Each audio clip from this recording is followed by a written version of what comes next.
মোস্তফা, তোমার ছেলে রাজা বোধহয় আমাকে ভয় পেয়ে গেছে। আজ মনে হয় সে আসবে না। না স্যার, রাজা ভয় পাওয়ার মতো ছেলে নয়। সে যখন বলেছে আসবে, অবশ্যই আসবে।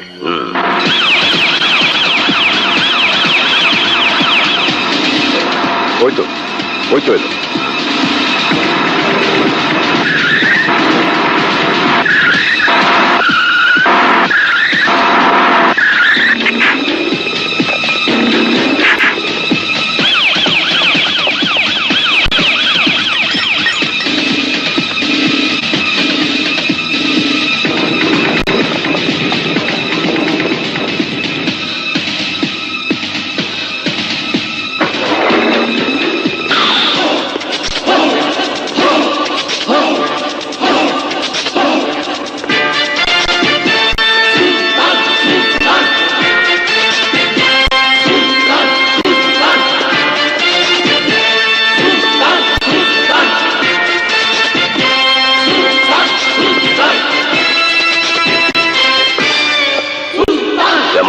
রাজা, ওই হানিফ শাহ, এখন আমি রাজা নই, এখন আমি সুলতান রাজা।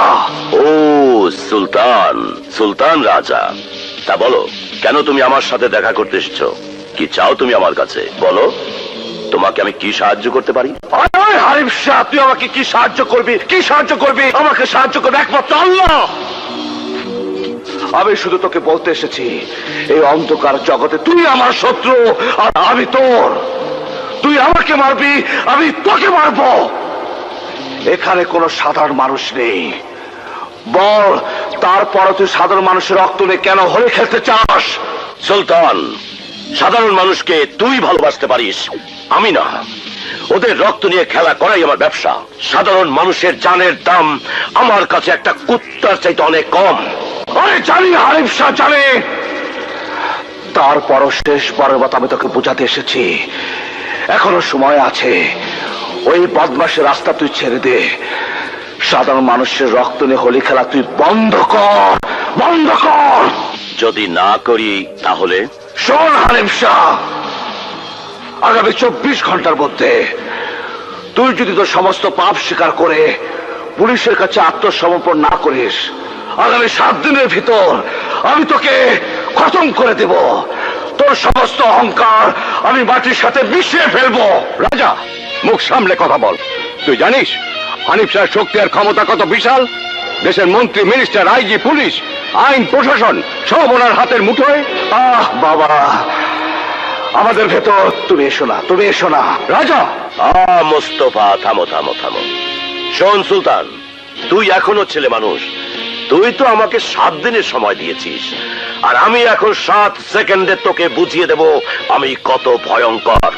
তুই শুধু একটু তোর মাথার উপর চেয়ে দেখ। লুক!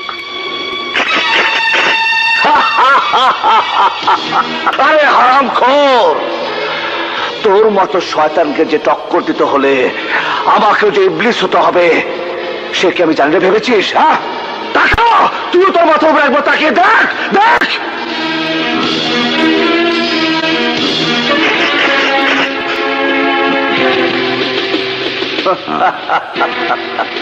হ্যাঁ হানিফ শাহ, সুলতান রাজা আমার নাম। আল্লাহ মানুষকে সব দেন, অর্থ, প্রাচুর্য, ক্ষমতা। হাত ধরে উনি তাকে আকাশে উঠিয়ে নেন, কিন্তু বেঈমানের হাত একদিন না একদিন উনি ছেড়ে দেন। তোর বেলা তো তাই হবে। মনে রাখিস, সময় আর 7 দিন।